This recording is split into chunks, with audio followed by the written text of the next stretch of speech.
प्यारे बच्चों, मैं चंद्रेश्वरी पांडे, सहायक अध्यापिका, राजकीय उच्चतर माध्यमिक विद्यालय बेलटिकरा पनियरा महाराजगंज से माध्यमिक शिक्षा विभाग उत्तर प्रदेश द्वारा संचालित विज्ञान की वर्चुअल क्लास में आपका पुनः स्वागत करती हूँ।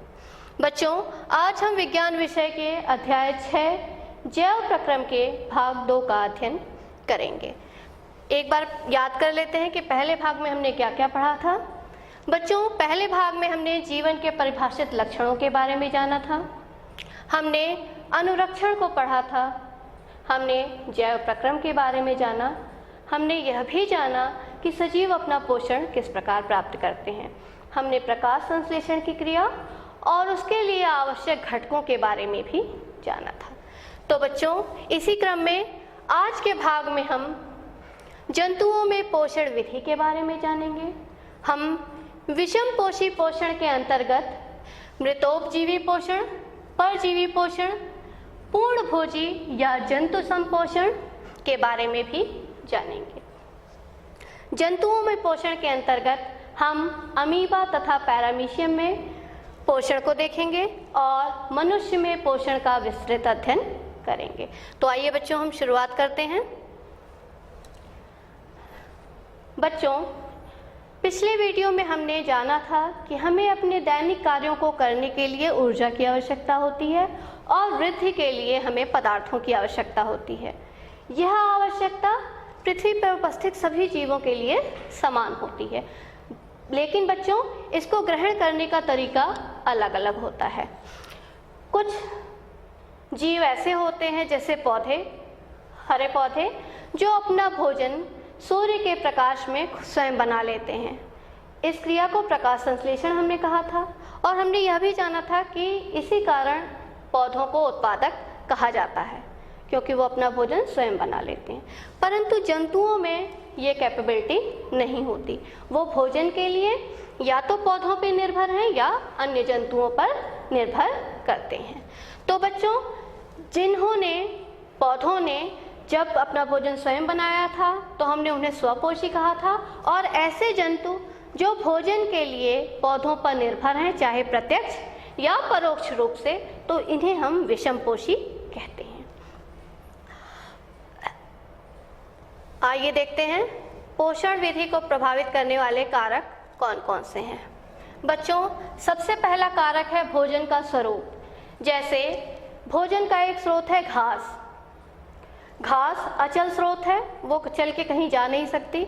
और एक और स्रोत है भोजन का हिरन, ये चल स्रोत है जो इधर से उधर गति कर सकता है।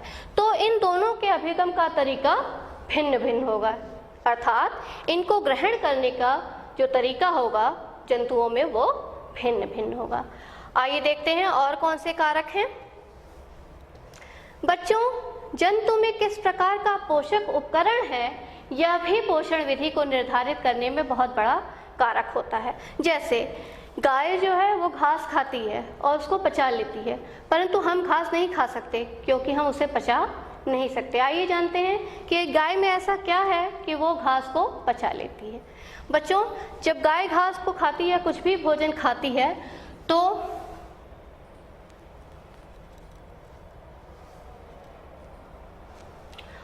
वो भोजन उसके मुख से होता हुआ रेक्टिकुलम और र्यूमेन भाग में इकट्ठा हो जाता है। बच्चों, इसके बाद ये एक साथ ढेर सारा खाना खा के इन भागों में इकट्ठा भर लेती है। उसके बाद आपने देखा होगा अक्सर गाय भैंस आराम से जब इत्मीनान से बैठती हैं तो वो मुंह चलाया करती हैं। इसी भोजन को वो फिर से मुंह में लाकर उसे भली भांति चबाती हैं। यह प्रक्रिया जुगाली कहलाती है, ये आपने अवश्य ही देखा होगा। तो बच्चों, र्यूमेन भाग में बहुत से ऐसे सूक्ष्म जीव होते हैं जो अपने एंजाइम से सेल्यूलोज का पाचन करते हैं। उसके पश्चात इसने गाय ने फिर से उस जुगाली के द्वारा उसको फिर से चबाया और उसके बाद यह भोजन अमोजम और फिर अबोमेजम में जाता है और पूर्णतया पच जाता है। अब प्रश्न आता है बच्चों कि हम घास क्यों नहीं खा सकते। तो बच्चों, एक कारण है कि हमारे पास हमारे शरीर में ऐसा कोई भी एंजाइम नहीं है जो सेल्यूलोज को पचा सके, और दूसरा हमारे पास ऐसा कोई सूक्ष्म जीव भी नहीं है जो इसमें हमारी मदद कर सके। तो ये हुआ पोषक उपकरण का कार्य। अब देखिए एक और उदाहरण हम लेते हैं मेढक का। आपने मेढक के विकास की अवस्थाओं में पूर्व की कक्षाओं में अवश्य पढ़ा होगा। मेढक का लार्वा होता है टैडपोल लार्वा। बच्चों इसके भोजन में बहुत विभिन्नता होती है, आइए देखते हैं।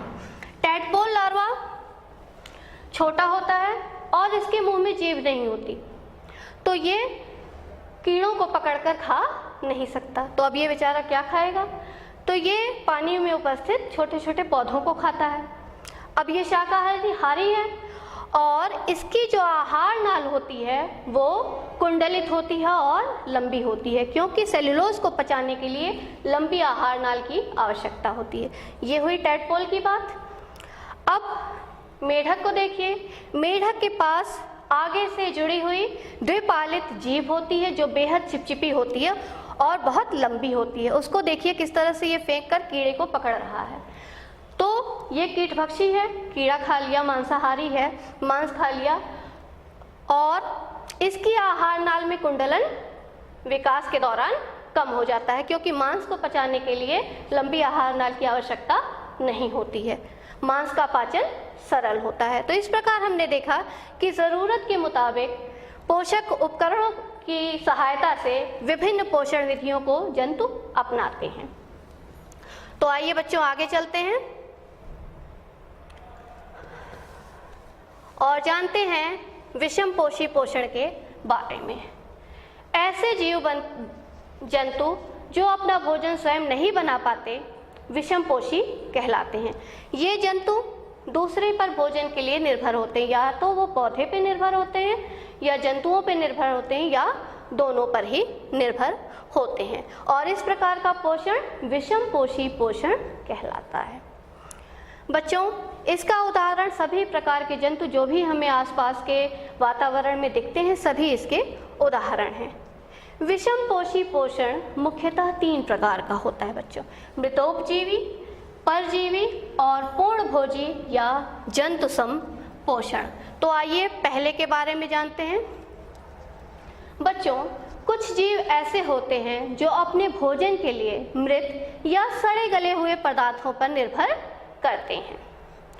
ये क्या करते हैं? ये एंजाइम उन्हीं पदार्थों पर स्रावित कर देते हैं, वो भोजन वहीं पे पच जाता है और उसके बाद उस भोजन का ये अवशोषण कर लेते हैं। इस प्रकार के जीव मृतोपजीवी कहलाते हैं और ऐसा पोषण मृतोपजीवी पोषण कहलाता है। बच्चों इसके उदाहरण हैं विभिन्न कवक जैसे फफूंदी, ईस्ट, मशरूम आदि। चित्र में आपको दिखाई दे रहा है बच्चों विभिन्न प्रकार के कवक। आपने अवश्य ही देखा होगा बारिश के दिनों में चमड़े के जो आर्टिकल्स हमारे घर में होते हैं या ब्रेड या रोटी जो कई दिनों से रखी हुई हो उस पर हमें बालनुमा संरचनाएं दिखाई देती हैं। लोग कहते हैं कि इसको मत खाना, इस पर फफूंदी लग गई है, या इसको मत ले जाना, इस पर फफूंदी लग गई। तो वो फफूंदी भी कवक ही है जो मृतोपजीवी होता है। तो आइए बच्चों अगले के बारे में जानते हैं। अगला है कुछ ऐसे जीव भी होते हैं बच्चों जो पौधों और जंतु को मारे बिना उनसे अपना पोषण ग्रहण करते हैं, और इस प्रकार का पोषण परजीवी पोषण कहलाता है। जैसे अमरबेल एक पौधा होता है जो दूसरे पेड़ों पर उगता है और उससे अपना पोषण प्राप्त करता है। जूं, इससे आप सभी परिचित हैं, ये आपके सिर की त्वचा से रक्त चूसती है। लीच, आपने खेतों में या कभी कभी बारिश के दौरान सड़कों पे भी हमें लीच या जोंक भी इसका नाम है, हमें मिल जाता है, जो हमारी त्वचा पर चिपक के उसे खून अवशोषित करता है। तो इन दोनों ने क्या काम किया बच्चों? हमारे शरीर से पोषण लिया परंतु बाह्य रूप से। तो ऐसे जीव बाह्य परजीवी कहलाते हैं। अब एक और उदाहरण हम देखते हैं फीता कृमि का।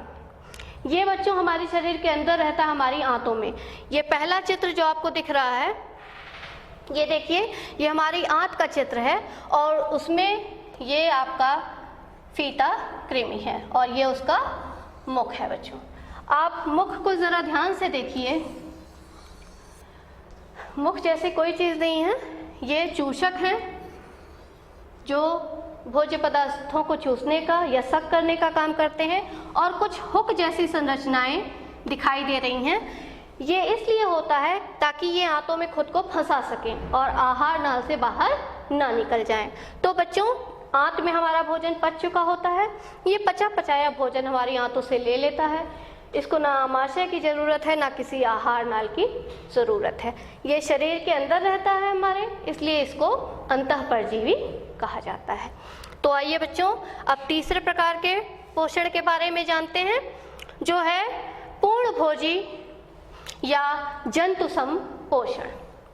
बच्चों, कुछ ऐसे जीव भी होते हैं जो संपूर्ण भोज्य पदार्थ का अंतर्ग्रहण कर लेते हैं और उनका पाचन शरीर के अंदर होता है। ऐसे जीव पूर्ण भोजी या जंतु संपोषण कहलाते हैं। उदाहरण में देखिए बच्चों, गाय है, शेर है, मनुष्य है आदि। बच्चों, ऐसे जीव या तो पौधों को खाते हैं तो वो शाकाहारी कहलाते हैं, जैसे गाय, या फिर मांस पे निर्भर करते हैं और मांसाहारी कहलाते हैं, जैसे शेर, या फिर ये पौधों को भी खाते हैं और मांस भी खाते हैं और उन्हें सर्वाहारी कहा जाता है, जैसे मनुष्य। तो बच्चों, आइए देखते हैं कि जंतुओं में पूर्ण भोजी पोषण किस प्रकार होता है।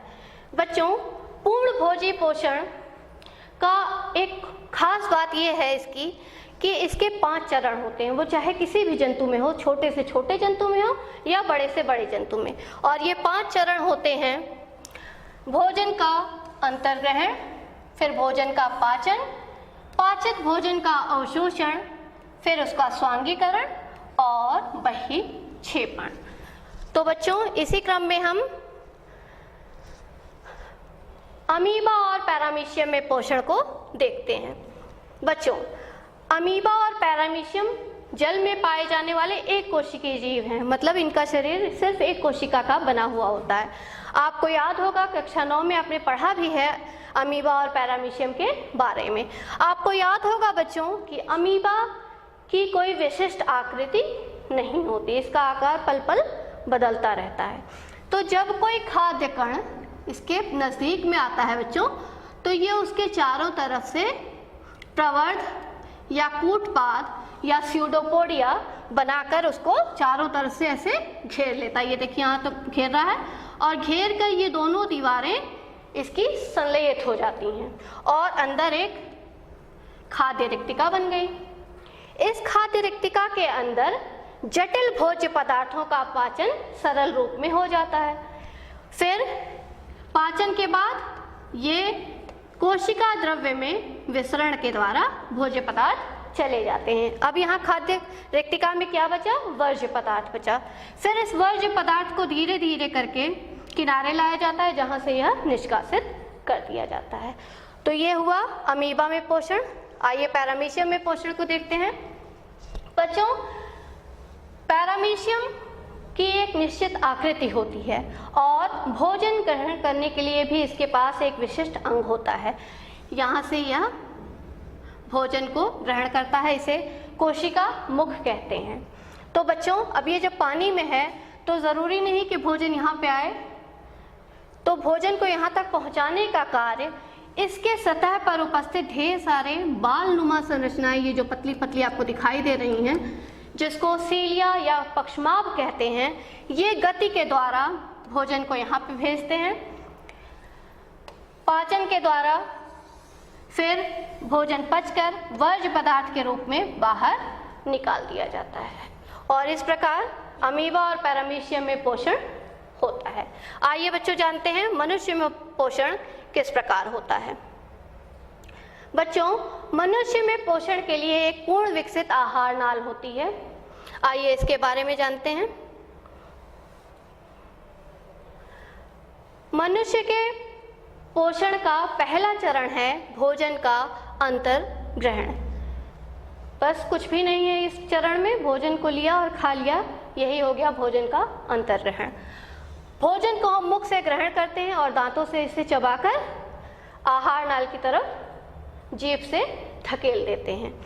तो बच्चों, मुख्यतः मुख में दांतों के द्वारा भोजन का यांत्रिक पाचन होता है, यानी उसे छोटे छोटे कणों में तोड़ा जाता है। आइए आगे चलते हैं। दूसरा चरण है बच्चों भोजन का पाचन। बच्चों, भोजन के पाचन के लिए हमारे पास एक विस्तृत आहार नाल है जिसके मुख्य अंग हैं मुख, ग्रसिका, आमाशय, क्षुद्रांत्र यानी छोटी आंत, बृहदांत्र यानी बड़ी आंत और अंतिम में गुदा। इसके सहायक ग्रंथियां भी होती हैं जो हैं लार ग्रंथियां, यकृत जो पित्त रस का निर्माण करता है और उसे पित्ताशय में एकत्रित करता है, और अग्नाशय। बच्चों, मुख में मुख्यतः यांत्रिक पाचन होता है, ग्रसिका में कोई पाचन नहीं होता, और आमाशय तथा क्षुद्रांत्र में रासायनिक पाचन होता है। बच्चों, एक बात यहाँ पे जाननी चाहिए कि क्षुद्रांत्र को छोटी आंत और बृहदांत्र बड़ी आंत क्यों कहते हैं। बच्चों, यहाँ पे क्लियर कर लीजिए, जो छोटी आंत होती है वो लंबी होती है और बड़ी आंत छोटी होती है, तो फिर उल्टा नाम इसका क्यों है। देखिए बच्चों, जो छोटी आंत होती है वो व्यास में पतली होती है और लंबी होती है, और जो बड़ी आंत होती है यानी बृहदांत्र वो व्यास में मोटी होती है। जैसे यहाँ पे देखिए, ये पतली जो दिखाई दे रही है ये क्षुद्रांत्र है, और ये जो मोटी नली जैसी दिखाई दे रही है यह बृहदांत्र है। तो छोटी और बड़ी इसको इस वजह से कहा जाता है। बच्चों, आइए देखते हैं, ये हो गई हमारी मुख गुहा, फिर ये ग्रसिका जिसके द्वारा भोजन आमाशय में आता है, ये आपका आमाशय है। बच्चों, आमाशय के ऊपर डायफ्राम के नीचे ये डायफ्राम है जो वक्ष गुहा और उदर गुहा को अलग करता है। डायफ्राम के नीचे एक बड़ी सी ग्रंथि दिखाई दे रही है बच्चों, इस ग्रंथि का नाम है यकृत। यह पित्त रस का स्त्राव करती है, और यकृत के ऊपर एक गुब्बारे नुमा ग्रंथि आपको दिख रही है जिसको कहते हैं पित्ताशय। ये पित्त रस को एकत्र करने का कार्य करती है। अब यहाँ पे देखिए बच्चों, जहाँ से आमाशय क्षुद्रांत्र से जुड़ रहा है वहाँ पे ये पित्ताशय एक नली से आके जुड़ता है, और ये पत्ती नुमा जो एक और ग्रंथि है जिसका नाम है अग्नाशय, यह भी यहीं पर आके एक नली के द्वारा जुड़ती है और पाचन में अपना सहयोग देती है। तो ये हुआ बच्चों। अब आमाशय से आगे की ओर चलते हैं, तो ये क्षुद्रांत्र है जो काफ़ी लंबी नली होती है और कुंडलित होकर हमारी उदर गुहा में उपस्थित होती है। इसकी लंबाई लगभग 5 से 6 मीटर होती है, और ये कुंडलित रूप में हमारी उदर गुहा में उपस्थित होती है। इसके बाद बच्चों ये कंटिन्यू करती है एज बृहदांत्र या बड़ी आंत, और उसके बाद में सबसे अंतिम में है गुदा। तो ये तो हुई रचना के बारे में। आइए बच्चों जानते हैं कि इनके द्वारा पाचन किस प्रकार से होता है। सबसे पहले बच्चों मुख गुहा में पाचन। बच्चों, जो भी भोजन हम खाते हैं, दाल, रोटी, चावल, जो भी आप खाते हैं वो एक जटिल रूप में होता है। आंतों के द्वारा अवशोषित होने के लिए इसे छोटे छोटे कणों के रूप में तोड़ना आवश्यक है। यह कार्य करने के लिए हमारे शरीर में जैव उत्प्रेरक होते हैं जिन्हें हम एंजाइम भी कहते हैं। तो ये उत्प्रेरक हमारी पाचन क्रिया में सहयोग देते हैं, और इनकी एक खासियत होती है कि यह विशिष्ट होते हैं। जैसे कोई एक ताला होता है, उसकी एक चाबी होती है, और किसी और चाबी से वो ताला नहीं खुलता। ठीक उसी प्रकार एंजाइम भी विशिष्ट होते हैं और किसी एक ही सबस्ट्रेट पे वो कार्य करते हैं। जैसे अगर हमारे पास लाइपेज एंजाइम हो तो वो सिर्फ वसा को तोड़ेगा, वो प्रोटीन और कार्बोहाइड्रेट को कभी नहीं तोड़ सकता। तो इस प्रकार हमने जाना कि एंजाइम विशिष्ट होते हैं। आइए आगे देखते हैं बच्चों। हमारे मुख में 3 जोड़ी लार ग्रंथियां होती हैं जो लार का स्त्राव करती हैं। ये तो आपने अवश्य ही अनुभव किया होगा। सामान्य जीवन में इससे रिलेटेड एक क्रिया होती है, अपने पसंदीदा भोजन की महक से हमारे मुंह में लार बनने लगती है। इवन कभी कभी सिर्फ उसके बारे में सोचने से भी हमारे मुख में लार का उत्पादन होने लगता है। तो हमारे मुख में बच्चों 3 जोड़ी लार ग्रंथियां होती हैं जो लार का उत्पादन करती हैं। ऐसा क्यों बच्चों? क्योंकि कभी कभी जो हम भोजन खा रहे हैं वो सूखा होता है और जो हमारी अंदर आहार नाल है उसका आस्तर बहुत कोमल होता है, इसलिए लार के साथ मिश्रित होकर हमारा भोजन कोमल हो जाता है जिसके मूवमेंट में आसानी होती है। अब आइए बच्चों आगे देखते हैं कि लार में ऐसा कौन सा एंजाइम है और वो क्या कार्य करता है। बच्चों लार में एक एंजाइम होता है एमिलेज, जो स्टार्च को यानी कार्बोहाइड्रेट को छोटे छोटे माल्टोज अणुओं में तोड़ देता है। हो सकता है आपने ऐसा अनुभव किया हो कि कभी आप सिर्फ चावल, उसके साथ और कुछ भी ना मिलाइए, या चूड़े को थोड़ी देर तक चबाइए, तो पहले तो वो मीठा नहीं लगता क्योंकि वो स्टार्च है जो मीठा नहीं होता, लेकिन जब इसको थोड़ी देर चबाते हैं और उस पर ये एमिलेज एंजाइम कार्य कर देता है तो वो छोटे छोटे माल्टोज अणुओं में या सरल शर्कराओं में टूट जाता है जो मीठी होती हैं। इस कारण हमें मिठास का अनुभव होता है। तो बच्चों आइए एक क्रियाकलाप के द्वारा देखते हैं कि लार एमिलेज किस प्रकार से मंड पर क्रिया करता है। आइए देखें बच्चों, इसके लिए हमने 2 परख नलियां ली हैं, दोनों को A और B से इंगित किया है। दोनों परख नलियों में हमने 1-1 ml मंड का विलयन डाल दिया। उसके बाद क्या किया बच्चों, पहली परख नली A में हमने 1 ml लार भी डाल दी, जबकि दूसरी में हमने लार नहीं डाला, और इस सेटअप को ऐसे ही आधे घंटे के लिए छोड़ देते हैं। उसके बाद हम देखते हैं बच्चों कि पहली परख नली जिसमें हमने लार डाली थी वो रंगहीन ही है, किंतु जो दूसरी वाली थी उसका रंग नीला काला हो गया है। बच्चों आपको याद होगा पिछले वीडियो में हमने प्रकाश संश्लेषण के आवश्यक घटक में भी यह इस तरह का प्रयोग किया था। उस क्रियाकलाप में हमने देखा था कि जहाँ मंड का निर्माण होता है वहाँ पे नीला काला रंग दिखाई देता है, और जहाँ मंड का निर्माण नहीं होता वह भाग रंगहीन रह जाता है। तो इस रंगहीन भाग से हमें क्या पता चला बच्चों कि ये जो मंड यहाँ पर उपस्थित था उसको हमारी लार ने तोड़ दिया है, और यहाँ पे क्योंकि लार अनुपस्थित थी इसलिए मंड अपना नीला काला रंग आयोडीन विलयन के साथ दिखाता है। तो बच्चों ये हुई मंड पर लार की क्रिया। आइए आगे चलते हैं।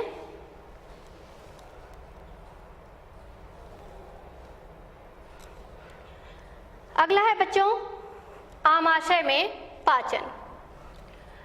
बच्चों भोजन को हमने मुख गुहा में चबाया और वो ग्रसिका के द्वारा हमारे आमाशय में आ गया। बच्चों आमाशय एक वृहद अंग है और जो इसको आप बैग की तरह समझ सकते हैं जो भोजन के आने पर फैल जाता है। अब ये बात आती है बच्चों कि इस खाने को यहाँ से यहाँ तक आना है, ये स्वतः कैसे आए। तो आप इस चित्र से समझिए, एक पाइप जैसी संरचना, बीच में बॉल है, इस बॉल को समझिए आपका भोजन, और ये गति कहलाती है क्रमाकुंचन। इसको समझिएगा, क्रमा मतलब क्रम से और कुंचन मतलब संकुचन। तो देखिए पहले ये भाग संकुचित हुआ होगा तो खाना थोड़ा आगे बढ़ा, फिर ये भाग संकुचित हुआ, खाना और आगे बढ़ा, फिर ये भाग संकुचित हुआ, खाना और आगे बढ़ा। इस प्रकार क्रमाकुंचन गति के द्वारा हमारा भोजन आहार नाल में गति करता है बच्चों। अब आमाशय एक और कार्य करता है, यह भोजन को पाचक रसों में मिश्रित करता है। हमारे आमाशय में बच्चों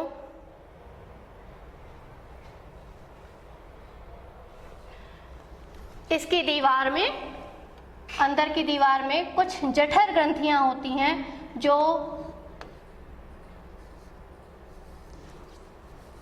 जठर रस का स्त्राव करती हैं। किसका स्त्राव करती हैं? जठर रस का। और उस जठर रस में 3 प्रमुख भाग होते हैं, इसके 3 अवयव होते हैं।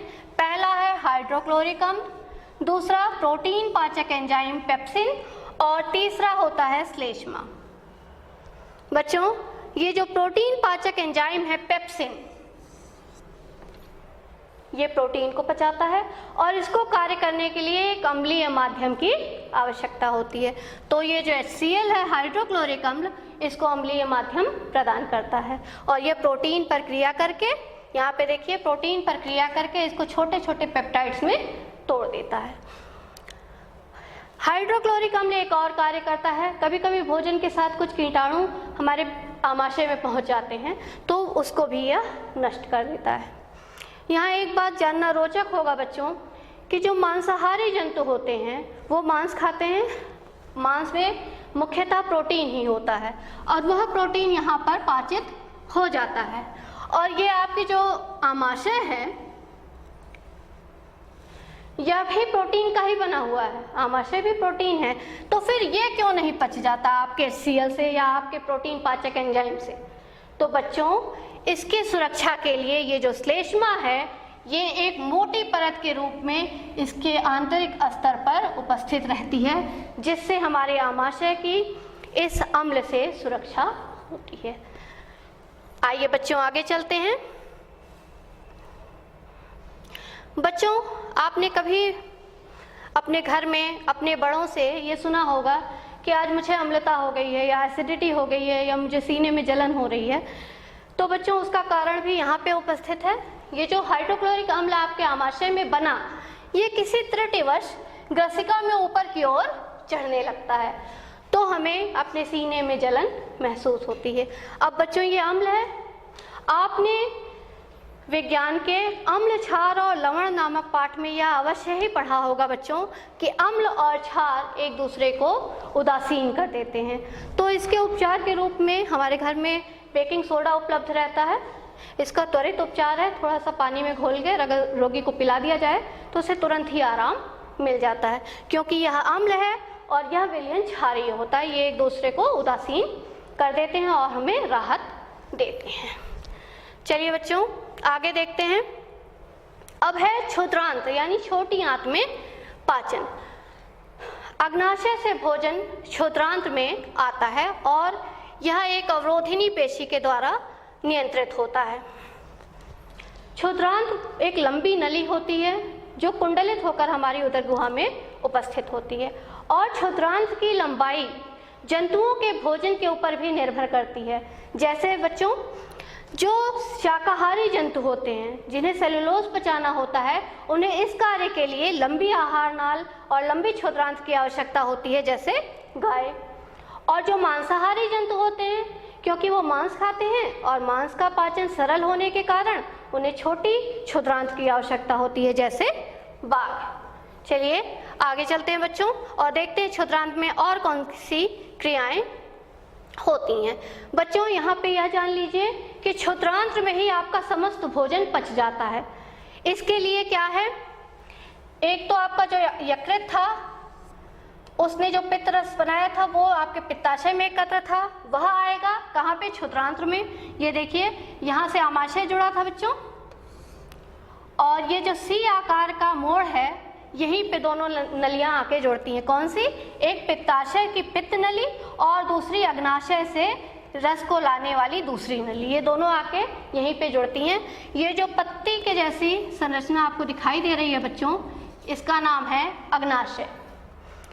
अब बच्चों, इसके अतिरिक्त एक और कार्य है। पित्त रस दो कार्य करता है बच्चों। एक तो ये करता है कि ये जो अग्नाशयी रस है इसको काम करने के लिए क्षारीय माध्यम चाहिए। आपको अभी याद होगा, अभी मैंने बताया आमाशय में भोजन अम्लीय था, लेकिन अब यहाँ इसको क्षारीय माध्यम चाहिए। तो सबसे पहला काम ये पित्त रस करता है, माध्यम को अम्लीय से क्षारीय में बदल देता है। और दूसरा कार्य, जो भी हमने तेल घी वसा खाई है वो हमारे क्षुद्रांत में बड़ी बड़ी गोलियों के रूप में रहती है। इन गोलियों पर पित्त रस कार्य करता है और इसे छोटी छोटी गोलिकाओं में तोड़ देता है। यह क्रिया इमल्सीकरण कहलाती है।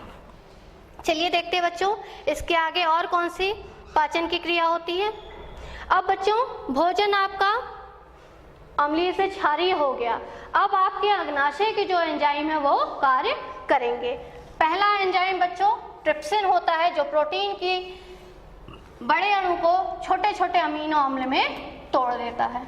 और दूसरा कार्य है लाइपेज एंजाइम का, जो वसा को ग्लिसरॉल तथा वसीय अम्ल में तोड़ देता है। ये दोनों एंजाइम अग्नाशय रस में पाए जाते हैं।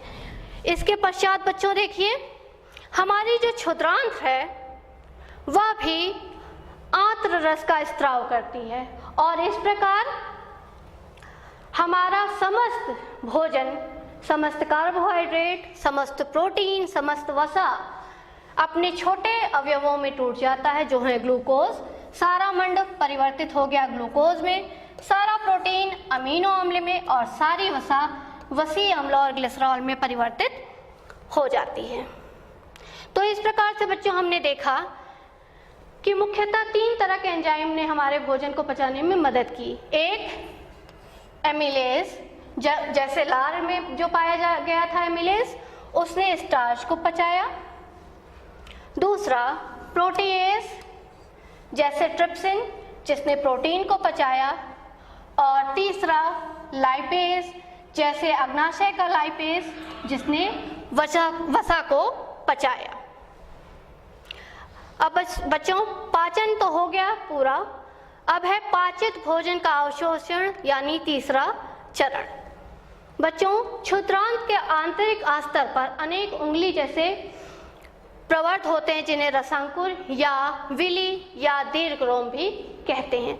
बच्चों ये क्या करते हैं, अवशोषण के लिए सतह को बढ़ाने का काम करते हैं। जैसे अगर ये आपकी आंत हो और अवशोषण होना हो तो सिर्फ इतनी सतह से होगा, लेकिन अगर इसी में उंगली जैसी पतली पतली संरचनाएं निकल जाएं ऐसी, तो ये सतह बढ़ जाती है। तो ये रसांकुर क्या करते हैं बच्चों, अवशोषण के लिए सतह को बढ़ाने का कार्य करते हैं। यहाँ समझिएगा बच्चों, हमारे भोजन में पाचन के उपरांत क्या क्या आया, अमीनो अम्ल, ग्लूकोज और वसी अम्ल और ग्लिसरॉल। अब समझिएगा, यहाँ आप देख रहे हैं एक कोशिका का स्तर है जिससे विसरण आसानी से हो जाएगा। अमीनो अम्ल और ग्लूकोज सीधे सीधे आपके रक्त केशिका के रक्त में चले जाते हैं, लेकिन वसी अम्ल और लवण का अवशोषण, ये जो बीच में आपको लसिका वाहिनी दिख रही है, इसमें होता है। किसका किसका, वसी अम्ल और लवण का। अंततः ये रक्त में जाकर मिला देते हैं, लेकिन यहाँ पर अमीनो अम्ल और ग्लूकोज सीधे केशिका में आते हैं और वसी अम्ल और लवण इस लसिका वाहिनी में अवशोषित होते हैं। अब बच्चों भोजन हमारा अवशोषित हो गया, अब इसे वहां पहुंचाना है जहां इसकी जरूरत है। अब इसकी जरूरत है कहाँ पे, हमारी हर कोशिका को है। पाचित भोजन को अवशोषित करके शरीर की हर कोशिका तक पहुंचा देना, और कोशिकाएं का क्या करेंगी भोजन का, इससे ऊर्जा प्राप्त करेंगी। सबसे पहले नए ऊतकों का निर्माण करके वृद्धि करेंगी या पुराने टूटे फूटे ऊतकों की मरम्मत करती हैं। और यह प्रक्रिया बच्चों सम्मिलित रूप से स्वांगीकरण कहलाती है। अब इसके बाद हमारा अंतिम स्टेप आता है बच्चों, जो है पदार्थों का बहिक्षेपण। बिना पचा हुआ भोजन बच्चों बृहदांत्र में आ जाता है और इस पदार्थ में से सारे जल को अवशोषित कर लिया जाता है। तो जो बचा हुआ वर्ज्य पदार्थ है वो गुदा द्वारा शरीर के बाहर कर दिया जाता है और यह गुदा अवरोधिनी द्वारा नियंत्रित किया जाता है। तो इस प्रकार बच्चों हमारे शरीर में पाचन पूर्ण होता है। अब बच्चों ये है आपका गृह कार्य, आप इसका स्क्रीनशॉट लेकर रख लें और इसको हल करने की कोशिश करें। इसी क्रम में बच्चों इस वीडियो के अगले भाग में हम श्वसन के अंतर्गत पौधों में श्वसन और जंतुओं के श्वसन के बारे में पढ़ेंगे। तब तक के लिए बच्चों बहुत बहुत धन्यवाद।